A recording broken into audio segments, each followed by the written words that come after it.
রাসূল তো এতিমদের সর্দার। পৃথিবীর কোন এতিম যেন বলতে না পারে নবীজি আমার ব্যাপারে কি বলবেন, আমি তো এতিম মানুষ, আর তিনি আমার ব্যাপারে কিভাবে আমার দরদ বুঝবেন।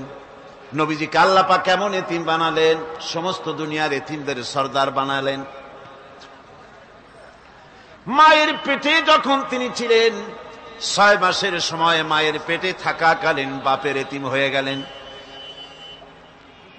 যখন প্রসব বেদনা শুরু হয়েছে মায়ের, দুনিয়ায় যখন তিনি আসবেন, হযরতে আমেনা ঘরের ভিতরে বসে তার অবস্থাটা কি, এই সন্তান পৃথিবীতে আসতে পরে যিনি সবচাইতে বেশি খুশি হবেন তিনি তো আজ দুনিয়ায় নাই। মনের ভিতরে কত কষ্ট। আল্লাহ রাব্বুল আলামিন তার হাবিবকে দুনিয়া আনলেন। রাসূলের দাদা ঘরের সামনে তাঁবুর সামনে দাঁড়ায়া তায়েফ থেকে আগত সাদিয়া গোত্রের লোকদেরকে বলতেছেন, এই ঘরের ভিতরে একটা এতিম বাচ্চা আছে, বেশি টাকা কড়ি দেওয়া যাবে না, যদি দয়া হয় নিয়ে যাও। গরিব মানুষ, এতিম মানুষ দেখে শুনে কেউ আর নিতে চায় না। সবশেষে এলেন ভাগ্যবতী মেয়ে, ভাগ্যবতী মহিলা হযরতে হালিমাতুস সাদিয়া। তিনি এসেছেন, কোনো ছেলে পেলে পায় নাই, সকলের শেষে তিনি এসেছেন। আব্দুল মুত্তালিব বলছেন, এই ঘরের মধ্যে একটা এতিম বাচ্চা আছে, দয়া হলে নিয়ে যেতে পারো। তিনি স্বামীর সঙ্গে পরামর্শ করলেন, এরপরে বললেন যদি দেখতে অন্তত ভালো হয়, মন যদি ভালো লাগে নিয়ে যাব, একেবারে খালি হাতে ফিরে যাওয়ার চাইতে তো ভালো। হযরতে হালিমা বলেন, আমি ঘরের মধ্যে প্রবেশ করলাম, মা আমেনার কোল থেকে শিশু মুহাম্মদ সাল্লাল্লাহু আলাইহি সাল্লামকে যখন আমি কোলে নিলাম, আমি হুজুরের চেহারার দিকে নজর করে দেখলাম, আমার কাছে মনে হলো যেন পূর্ণিমার চাঁদটা আমার কোলে ধরা দিয়েছে। রাসূল কি শিশু মুহাম্মদ সাল্লাল্লাহু আলাইহি সাল্লাম কি যখন নিয়ে বাড়ির দিকে রওনা হলাম, যে গাধা আমার সকলের পেছনে এসেছে সেই গাধা এখন সকলের আগে ছুটে চলে যায়। এরপরে বাড়ি যখন নিয়ে গেলাম, কুয়ায় পানি বাড়লো, গাছে ফসল বাড়লো, খেজুর গাছে খেজুর বাড়তে লাগলো, জমিনে ফলন বেড়ে গেল। রাসূলের দুধ বোন সাইমা রাসূলকে নিয়ে মুহাম্মদ সাল্লাল্লাহু আলাইহি সাল্লাম তাকে দোলনা নিয়ে দোল দিতেছে। কি আশ্চর্য অবস্থা! সাইমা তাকে দোল দিচ্ছে আর বলতেছে, বেঁচে থাকুক মুহাম্মদ সাল্লাল্লাহু আলাইহি ওয়াসাল্লাম, সে দীর্ঘজীবী হোক। কবি লিখতেছেন, কি আশ্চর্য কথা, বেদুইন বালিকা কারে নিয়ে দোল দেয় সে কি তা জানে? বিশ্বনবী মুহাম্মদ রাসূলুল্লাহ সাল্লাল্লাহু আলাইহি ওয়াসাল্লাম এভাবে এতিম অবস্থায় জীবন তার শুরু হলো। যখন তিনি ফিরে এলেন 6 বছর বয়সের সময়, যখন মায়ের কাছে তিনি ফিরে এসেছেন, প্রতিদিন তিনি খেলা দেখতে যান ময়দানে। ইতিহাসের মধ্যে লেখা হয়েছে, মা প্রতিদিন সন্ধ্যার সময় তাকে ফিরে পান। আজকে সন্ধ্যা হয়ে গেছে, শিশু মুহাম্মদ সাল্লাল্লাহু আলাইহি ওয়াসাল্লাম বাড়ি ফেরেন না। কারণ কি, কেন বাড়ি ফেরে না?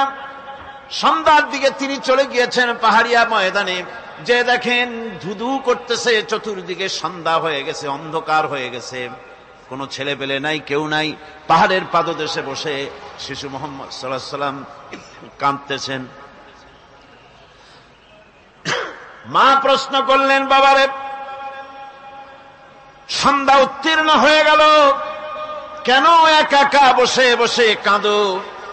তিনি বলছেন, মাজি আজ কদিন খেলা দেখতে আসলাম ময়দানে, প্রতিদিন দেখি যখন সন্ধ্যা হয়ে যায় মুরব্বী শ্রেণীর কিছু লোক আসে, ছেলেকে নাম ধরে ডাক দেয়, ছেলেরা দৌড়ে তার বাবার কাছে চলে যায়, আর বাবা ছেলেকে কোলে নিয়ে মুখে চুমা দিয়ে বাড়ির দিকে নিয়ে যায়। আমি আজ কদিন পর্যন্ত এই ময়দানে এলাম, কোনদিন সন্ধ্যাবেলায় তো কেউ এসে আমাকে মুহাম্মদ বলে একটা ডাক দিল না। আমার আব্বা কি নাই? আল্লাহ রাব্বুল আলামিন বলেন, আলাম ইয়াজিদকা ইয়াতীমান ফাআওয়া, এরকম এতিম অবস্থায় পেয়ে আমি কি আপনাকে আশ্রয় দেই নাই? আপনাকে আমি পেয়েছি এতিম অবস্থায়, এরপরে আমি আপনারে আশ্রয় দিলাম। ওয়া ওয়াজাদাকা দাল্লান ফাহাদা, এরপরে আমি আপনাকে পথ হারা পেলাম, আমি আপনাকে পথের দিশা দিয়া দিলাম। ওয়া ওয়াজাদাকা আইলান ফাআগনা, এরপরে আমি আপনাকে দরিদ্র অবস্থায় পেয়েছি, তারপরে আমি আপনার দারিদ্র মুক্ত করেছি আপনাকে। সুতরাং ফাআম্মাল ইয়াতীমা ফালা তাকহার ওয়া আম্মাস সাইলা ফালা তানহার ওয়া আম্মা বিনি'মাতি রাব্বিকা ফাহাদ্দিস।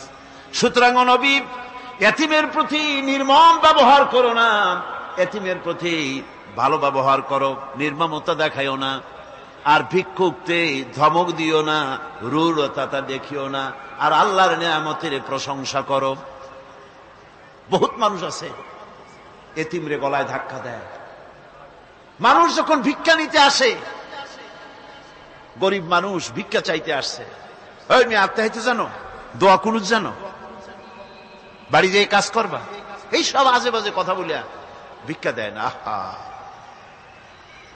সাইলকে ধমক দিতে রাসূল করিম সাল্লাল্লাহু আলাইহি ওয়াসাল্লাম নিষেধ করেছেন, সাইলকে ধমক দিও না। গাড়িতে বসে যাচ্ছেন সাহেব, ট্রাফিক মোড়ে যখন সিগন্যাল জ্বলল, গাড়িগুলি দাঁড়ায় গেল, ফকির এসেছে, হাত নাই পাও নাই, বুড়া মানুষ, একটা পয়সা বার করে না। আবার এই মানুষটি ওই ফকিরকে ধমক দিয়া বার করে দিল। এরপরে এই লোকটি যখন কোন মাজারের কাছে পৌঁছে গেল, 500 টাকার কড়কড়ে নোটটা ফেলে দিল। বলেন টাকা দরকার কার? মরা মানুষের না জিন্দা মানুষের? কার দরকার? যার টাকা দরকার ছিল তারে দেওয়া হলো না, যার দরকার নাই তারে দেওয়া হলো। এরপরে লোকটা না খেয়ে যখন মারা গেল, পথের ফকির, রাস্তার ফকির, না খেয়ে মারা গেছে। এরপরে তার কাফনের কাপড় নাই, লোকটাকে রাস্তার উপরে শোয়া একটা ছেঁড়া কাপড় দিয়ে ঢেকে রেখেছে। বড় লোকেরা, সাহেবরা তখন গাড়ি দাঁড় করে আর 5টা টাকা 2টা টাকা করে তার লাশের উপরে মারতেছে। এটা মানবতার এর চাইতে লাঞ্ছনা, মানবতার জন্য এর চাইতে গঞ্জনা আর কিছুই হতে পারে না। মানবতার প্রতি লাঞ্ছনা, এর থেকে আর দুর্গতি কি হতে পারে? বেঁচে থাকার সময় 1টা টাকা আপনি দিলেন না, মরে যাওয়ার পর বিদায় হয়েছে বালাই, এখন দেওয়া শুরু করেছে। আমার বন্ধুগণ, এজন্য এতিমের প্রতি দরদ করার জন্য আল্লাহ পাক কোরআনের ভিতরে পরিষ্কার বলেছেন। রাসূল করিম সাল্লাল্লাহু আলাইহি ওয়াসাল্লাম নিজে এতিম ছিলেন, আর এতিমের প্রতি তার এত দরদ ছিল, একবার তিনি ঈদের দিকে নামাজ পড়ার জন্য যাচ্ছেন। প্রতিমধ্যে দেখেন একটা বাচ্চা ছেলে কাঁদতেছে। এই রাস্তায় কত মানুষ গেল, কেউ দাঁড়ালো না থমকে, বাচ্চার ক্রন্দন কাউকে থামাইতে পারল না।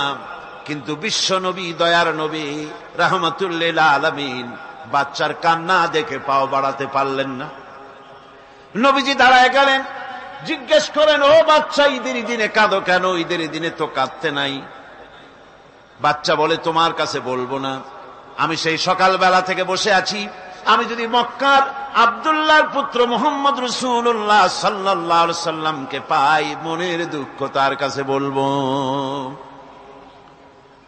বিশ্ব নবী জমিনের উপরে বসে পড়লেন, বাচ্চারে কোলের উপরে উঠায় বলেন, বাচ্চা বলো কি তোমার দুঃখ?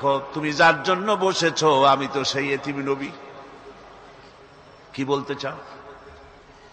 বাচ্চা বলতেছেন, ইয়া রাসূলুল্লাহ, আমার বাবা মারা গেছে সেই ছোট্টবেলায়, একেবারেই তখন মায়ের পেট থেকে আমি আসার পর বাপ মরে গেল, আমার মা আর একজনের সঙ্গে বিয়ে বসেছে, সেই পুরুষটি আমারে দেখতে পারে না, আমার মা যদি আমারে কোলে করে এসে সহ্য করতে পারে না, আমারে চুমা খাইলে সহ্য করতে পারে না, আমারে খাবার দিলে মা মার খায়, আজ ঈদের দিনে রাতে আমার মা আমাকে বলল, বাবারে তোমার কপাল খারাপ, তোমার বাবা মারা গেছে, তোমাকে সাহায্য করার কেউ নাই, আমি তোমার যত্ন করতে পারলাম না, কোলে নিয়ে সুমাও দিতে পারি না, আমার এমনই কপাল খারাপ।